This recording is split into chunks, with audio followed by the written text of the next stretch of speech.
Satellite images suggest repair activity at Pakistan's Murid Air Base after Operation Sindoor.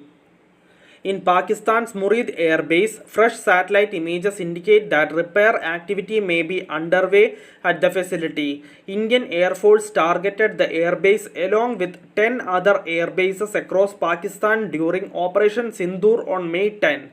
The damaged section is now concealed under a red tarpaulin. The airbase, which is a key hub for the Pakistan Air Force's unmanned aerial vehicle operations, appears to have undergone visible changes since the strike. To avenge the killings of innocent civilians in the April 22 Pahalgam terror attacks, Indian forces launched strikes at 9 terror hubs located in Pakistan and Pakistan-occupied Jammu and Kashmir under Operation Sindoor on May 7. Thank you for listening. Thank you for watching. Thank you everyone. Bye.